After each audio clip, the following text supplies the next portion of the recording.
Bienvenue dans l'entretien de l'intelligence économique, l'émission consacrée aux acteurs de la mondialisation. La guerre des pommes est déclarée. Son champ de bataille, c'est l'information.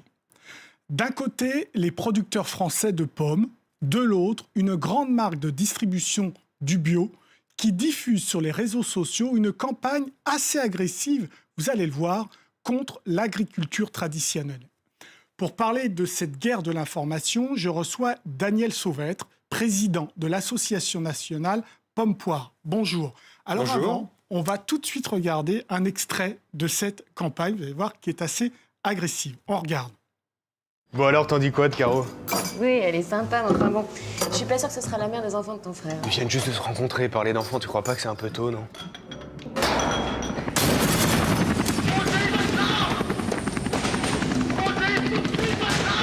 Alex! Pose cette femme!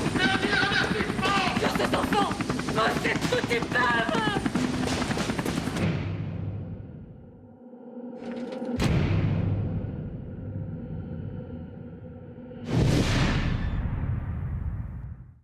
Donc on comprend bien que ça s'inscrit dans une campagne plus généralement contre Monsanto, qui est un géant de fabrication des pesticides et des OGM.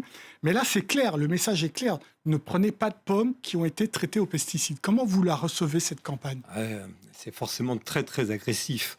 On a l'impression d'une escalade de la violence depuis la campagne précédente. Et quand j'entends « pose cette foutue pomme », on a réellement... on est pris un peu d'inquiétude et d'angoisse. Et franchement... c'est totalement contre-productif, puisqu'on a une étude américaine qui nous dit que quand on dénigre les pommes ou d'autres produits issus de l'agriculture conventionnelle, finalement, on se fait du mal soi-même, on fait du mal au bio tout pareil.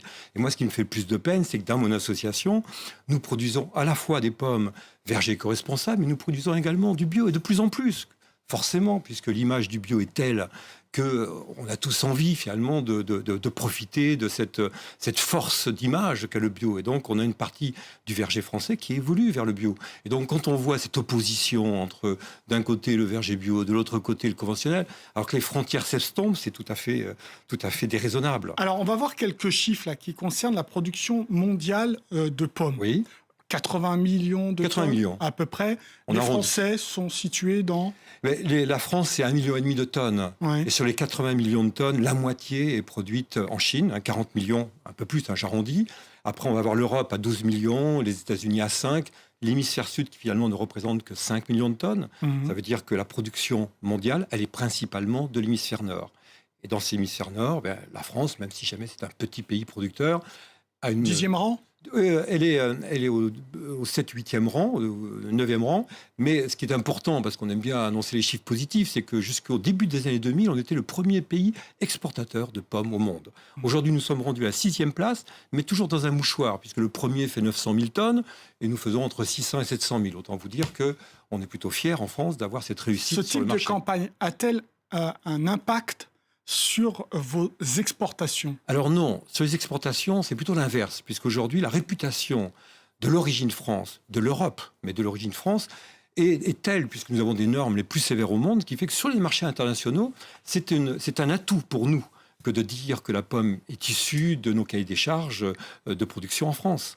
Alors que sur le marché national, il faut bien reconnaître que les campagnes de Biocop ou autres, quelque Ça vous part, fait mal? ça nous fait mal. Mais il est difficile ça se de voit dans mesurer. vos chiffres, non? C'est difficile de mesurer, puisqu'aujourd'hui, on est à 18 kilos de consommation par famille de pommes. Mais je ne peux pas imaginer, compte tenu de ce que j'entends dans les médias ou par telle ou telle personne, ça a forcément un impact sur la consommation. Et à mon avis, c'est dommageable, puisqu'on a besoin aujourd'hui de manger des fruits et légumes et avoir cette publicité négative, aussi bien pour le bio que pour ce qu'on appelle les pommes conventionnelles. Si moi, je représente les pommes vergers éco-responsables, tout ça n'est pas une bonne chose. Cette campagne, et on va le voir encore à travers des chiffres, s'appuie quand même sur des données qui sont factuelles. Alors, on voit voyons quand ces même données. que on a une augmentation d'utilisation des produits phytosanitaires, donc des pesticides, de 9,4. L'augmentation entre 2013 et 2014 est quand même 2,3 kilos de matière, engrais et pesticides utilisés par hectare cultivé. Donc pourquoi il y a cette augmentation alors que vous parlez d'éco-responsabilité? Alors moi, je vais vous mettre l'augmentation en perspective, parce que vous savez que la principale variation annuelle, elle vient du climat. Quand il pleut beaucoup, on a plus recours aux pesticides que quand il pleut peu. Et si on regarde sur une période plus longue, nous sommes les bons élèves de l'Europe. Aujourd'hui, la France est en 9e position sur l'utilisation à l'hectare des produits phytosanitaires. Et si on compare à la Chine, là c'est simple, la Chine, il y a 12 fois plus d'utilisation. Donc la France est à un niveau... Alors on va faire des progrès encore, hein. Toute la machine est là, entre la recherche, l'expérimentation, pour aller plus loin. Mais nous sommes les bons élèves. C'est difficile à voir. Donc quand on votre regarde. objectif, c'est quand même de diminuer l'utilisation des pesticides. L'objectif, puisque quelque part, il y a un projet économique, il y a à la fois le souci de l'arboriculteur, du paysan, de produire le plus naturellement possible, mais également, il y a une économie à produire avec moins de pesticides. Ben oui, ça fait... C'est notre moteur. La limite, c'est quoi? C'est la capacité à faire. C'est pour ça que nous sommes engagés avec l'INRA, avec le CTFL, avec les centres, de manière à avoir une chaîne de production, de solutions au champ qui permettent à l'arboriculteur d'aller plus vite vers la réduction des pesticides. Alors, comment concrètement vous répondez à ce type de campagne?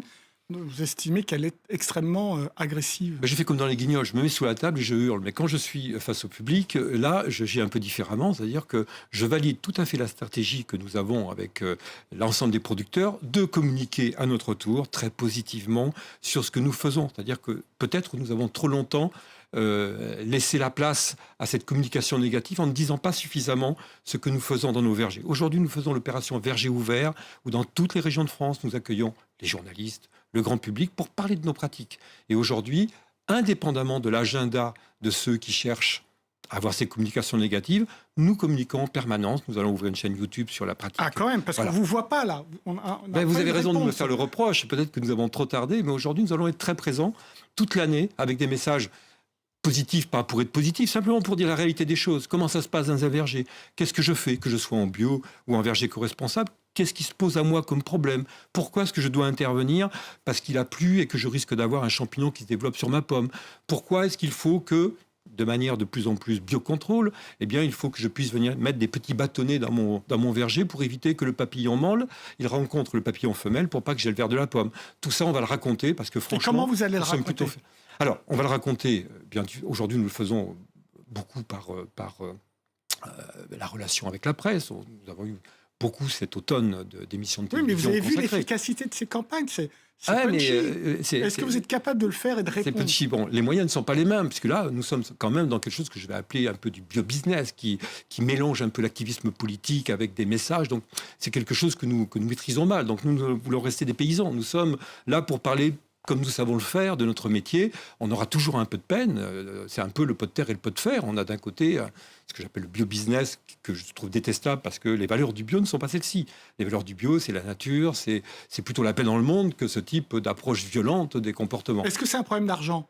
C'est un problème d'argent, oui. Vous n'avez pas les ressources, là? Alors, on n'a pas les mêmes ressources, puisque moi, j'utilise la contribution de mes producteurs qui me donnent une somme assez importante, mais qui, comparativement, pour avoir un effet médiatique, sont sans doute sans commune mesure avec ce que d'autres font. C'est pour ça que nous essayons de dépenser intelligemment cet argent et d'être le plus possible avec des choses simples. Verger ouvert, cette opération que nous allons développer, elle nous permet, dans toutes les régions, d'avoir toute la presse régionale. Donc pas de vidéo comme ça? Si, je vous annonce une chaîne vidéo, un fil Twitter, qui vont faire qu'on aura en permanence, 12 mois sur 12, une présence de nos pratiques accessible à tous. Daniel Sauvette, vous êtes également président du WAPA, qui est en gros l'émanation de votre association au niveau mondial pour les pommes et les poires. C'est la World Apple and Pear Association qui regroupe aujourd'hui 17 pays, puisque tout récemment, je suis allé en Chine pour signer l'adhésion de la Chine à ton association. Donc je suis très fier de cela. Vous avez également précisé que la Chine utilisait énormément de pesticides. Oui. Alors, quel travail vous faites au sein de WAPA pour éviter l'utilisation des pesticides? Eh bien, WAPA, vous savez, ce sont des cercles où, dès l'instant où on échange et que l'on compare ce que l'on fait, tout ça est facteur de progrès. L'objectif de WAPA, c'était justement de mettre dans une même association des pays qui pourtant sont concurrents, mais qui œuvrent pour la consommation de pommes dans le monde, qui ont besoin d'échanger de l'information sur combien ils récoltent, combien sont les stocks. Mais nous parlons également de recherche, nous parlons également de marketing, comment faire pour augmenter la consommation de pommes dans le monde, quelles sont les initiatives des uns et des autres. Et dès lors que nous parlons de capacité à produire mieux, eh bien, forcément, tous les réseaux de recherche du monde, à travers nous, sont mis en relation. Et ce moteur, notre demande, elle est toujours de trouver comment aller encore plus loin dans la façon de produire plus propre. Est-ce que WAPA, cette grande association mondiale, peut également répondre à ce type de campagne? Alors, encore plus difficilement, parce que c'est un réseau un peu informel, avec un petit budget, où nous ne développons pas tous ensemble des moyens. Écoutez, moi, je pense que si nous ne devions construire notre communication que pour répondre à ces attaques, franchement, je ne suis pas sûr on dit qu'on ne combat pas le dragon avec les armes du dragon. Donc nous préférons avoir notre propre façon d'agir, qui est de parler positivement de ce que nous faisons, le décrire. En espérant, et comme c'est le cas aujourd'hui, que finalement, de plus en plus de gens s'intéressent à relayer ces informations et finalement commencent à douter un peu de ces messages qui sont quand même très, très anxiogènes quand même. Merci beaucoup, Daniel Sauvêtre, pour ces réponses. L'entretien est terminé, mais comme d'habitude, vous pouvez le retrouver sur france24.com. En attendant, évidemment, restez avec nous car l'information continue sur France 24. Au revoir.